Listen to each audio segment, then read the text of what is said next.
और सबसे पहले जो शीर्ष शासन पे बैठे हैं वही लोग करप्शन को फैलाते हैं। मोदी जी कहते हैं ना कि हम करप्शन के विरुद्ध हैं।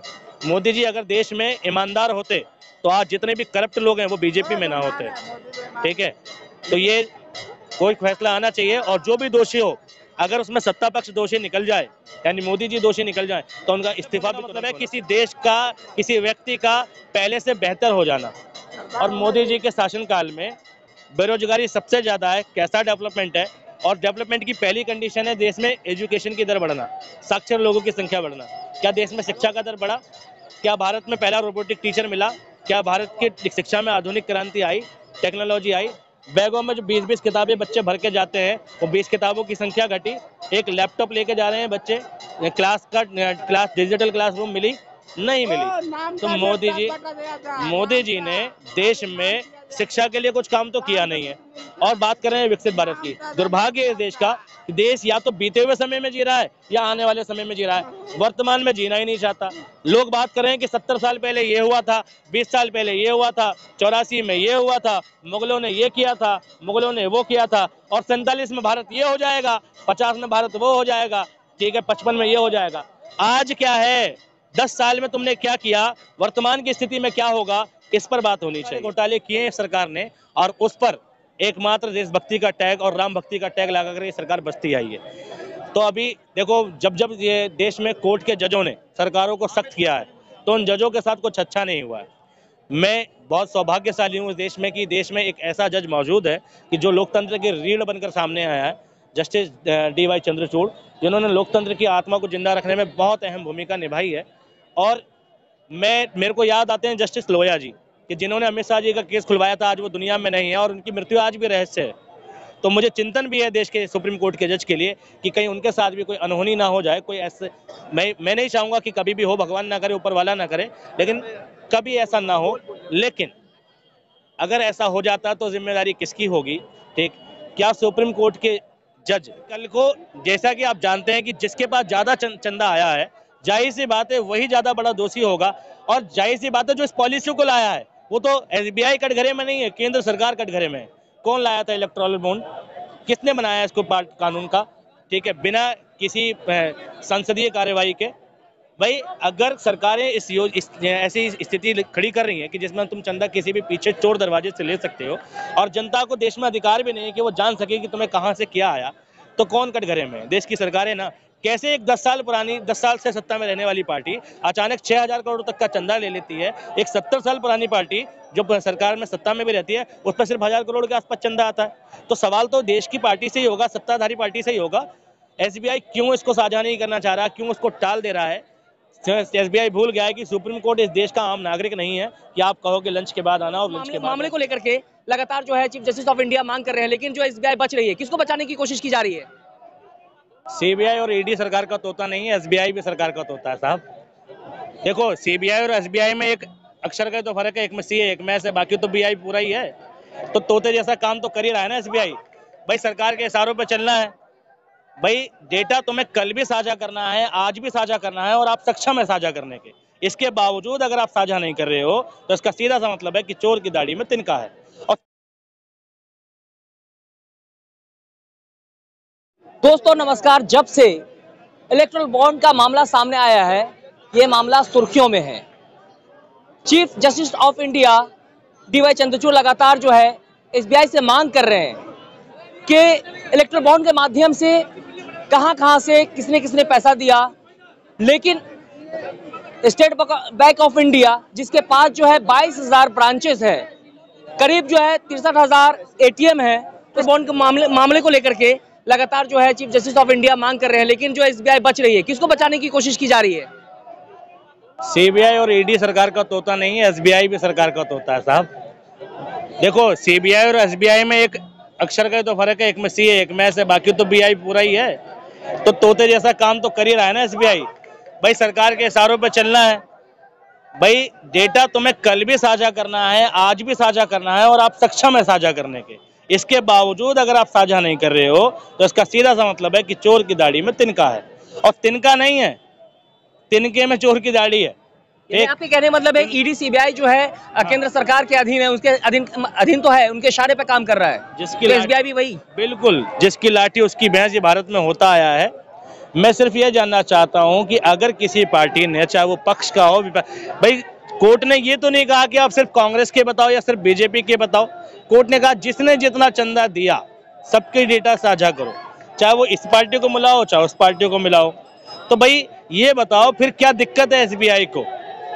और अगर लेकिन मार्च 2018 से जनवरी 2024 की बात की जाए तो 16,518 करोड़ रुपया जो है इलेक्ट्रल बॉन्ड के माध्यम से चंदा दिए गए हैं, जिसमें भाजपा को जो है सबसे ज्यादा मिला है, 6,500 कुछ करोड़ मिला है।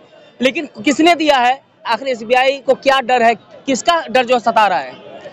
बिल्कुल देखो, आपने एक वेब सीरीज देखी है स्कैम, हर्षद मेहता वाली, तो कैसे सरकारें बैंकों के अधीन और बैंक सरकारों के अधीन, कैसे बैंक का पैसा इधर से, बैंक एक बहुत बड़ा जरिया है करप्शन का, ठीक। और अभी तो सिर्फ इलेक्टोरल बॉन्ड की बात आ रही है, नोटबंदी के भी खुलासे होंगे, देश में पीएम केयर फंड घोटाले के भी खुलासे होंगे, बहुत सारे घोटाले किए हैं सरकार ने, और उस पर एकमात्र देशभक्ति का टैग और राम भक्ति का टैग लगाकर ये सरकार बसती आई है। तो अभी देखो, जब जब ये देश में कोर्ट के जजों ने सरकारों को सख्त किया है तो उन जजों के साथ कुछ अच्छा नहीं हुआ है। मैं बहुत सौभाग्यशाली हूँ इस देश में कि देश में एक ऐसा जज मौजूद है कि जो लोकतंत्र की रीढ़ बनकर सामने आया है, जस्टिस DY चंद्रचूड़, जिन्होंने लोकतंत्र की आत्मा को जिंदा रखने में बहुत अहम भूमिका निभाई है। और मेरे को याद आते हैं जस्टिस लोया जी, कि जिन्होंने अमित शाह जी का केस खुलवाया था, आज वो दुनिया में नहीं है और उनकी मृत्यु आज भी रहस्य है। तो मुझे चिंतन भी है देश के सुप्रीम कोर्ट के जज के लिए कि कहीं उनके साथ भी कोई अनहोनी ना हो जाए, कोई ऐसे, मैं नहीं चाहूँगा कि कभी भी हो, भगवान ना करे, ऊपर वाला ना करे, लेकिन कभी ऐसा ना हो। लेकिन अगर ऐसा हो जाता तो जिम्मेदारी किसकी होगी, ठीक। क्या सुप्रीम कोर्ट के जज को ये वास्तव में कल फैसला डिसीजन कल का टाइम मिला है? तो मैं जहाँ तक समझ रहा हूँ ये जो सरकार है ये उलझाने में माहिर है। मैं ये जहाँ तक समझ रहा हूँ कि कल तक कोई नया बखेड़ा आ जाएगा और ये मामला फिर दबाया जाएगा। लेकिन मुझे देश के चीफ जस्टिस पे भी भरोसा है कि वो इस मामले को दबने नहीं देंगे, और दबना भी नहीं चाहिए, क्योंकि ये जनहित की बात है, देश के लोगों की जानकारी की बात है कि उन्हें ठगा जा रहा है या उन्हें बेवकूफ़ बनाया जा रहा है। देश में करप्शन का असल स्रोत वही लोग हैं जो शासन और प्रशासन में बैठे हैं। ये बात सरकारों को माननी चाहिए, और सबसे पहले जो शीर्ष शासन पे बैठे हैं वही लोग करप्शन को फैलाते हैं। मोदी जी कहते हैं ना कि हम करप्शन के विरुद्ध हैं। मोदी जी अगर देश में ईमानदार होते तो आज जितने भी करप्ट लोग हैं वो बीजेपी में ना होते, ठीक है। तो ये कोई फैसला आना चाहिए, और जो भी दोषी हो, अगर उसमें सत्ता पक्ष दोषी निकल जाए, यानी मोदी जी दोषी निकल जाए, तो उनका इस्तीफा भी तुरंत होना चाहिए। लेकिन जो है लगातार जो राहुल गांधी जो है न्याय यात्रा कर रहे हैं, मजदूरों की बात करें, किसान की बात करें, श्रमिकों की बात करें, नारियों की बात कर रहे हैं, लेकिन फिर भी जो भाजपा सरकार है वो कहा जा रहा है कि उनके शासन में जो है महिला सशक्तिकरण की बात करते हैं हमारे देश के प्रधानमंत्री, और लगातार जो है हर जगह जा करके जो है प्रचार प्रसार कर रहे हैं कि देश में काफी विकास हुआ है। लेकिन कहाँ विकास हुआ है इसका खुलासा सही से नहीं हो पा रहा है। देखो, विकास देखने का बहुत आसान तरीका है। आप अमेरिका जाएं, अमेरिका के लोगों को देखें, रशिया जाएं, रशिया के लोगों को देखें, और इंडिया के लोगों को देखें। विकास चेहरे पर झलक जाता है। किसी व्यक्ति की तनख्वाह अगर 10-12 हज़ार रुपये बढ़ जाए ना, तो उसके कपड़े का तरीका बदल जाता है, कपड़े पहनने का तरीका बदल जाता है, कपड़े की क्वालिटी बदल जाती है। शर्ट पर जो कमीज होती है वो बाजार से उठ के शोरूम की आ जाती है। तो अगर साइकिल पे होता है तो वो बाइक पर आ जाता है, बाइक पे होता है तो वो कार पे आ जाता है। ये किसी के डेवलप होने की निशानी है। डेवलप होने का मतलब है किसी देश का, किसी व्यक्ति का पहले से बेहतर हो जाना। और मोदी जी के शासनकाल में बेरोजगारी सबसे ज़्यादा है। कैसा डेवलपमेंट है? और डेवलपमेंट की पहली कंडीशन है देश में एजुकेशन की दर बढ़ना, साक्षर लोगों की संख्या बढ़ना। क्या देश में शिक्षा का दर बढ़ा? क्या भारत में पहला रोबोटिक टीचर मिला? क्या भारत की शिक्षा में आधुनिक क्रांति आई, टेक्नोलॉजी आई? बैगों में जो 20-20 किताबें बच्चे भर के जाते हैं वो 20 किताबों की संख्या घटी। एक लैपटॉप लेके जा रहे हैं बच्चे, क्लास डिजिटल क्लासरूम मिली? नहीं मिली। तो मोदी जी ने देश में शिक्षा के लिए कुछ काम तो किया नहीं है।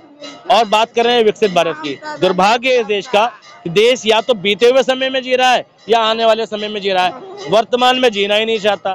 लोग बात कर रहे हैं कि 70 साल पहले ये हुआ था, 20 साल पहले ये हुआ था, 84 में ये हुआ था, मुगलों ने ये किया था, मुगलों ने वो किया था, और 47 में भारत ये हो जाएगा, 50 में भारत वो हो जाएगा, ठीक है, 55 में ये हो जाएगा।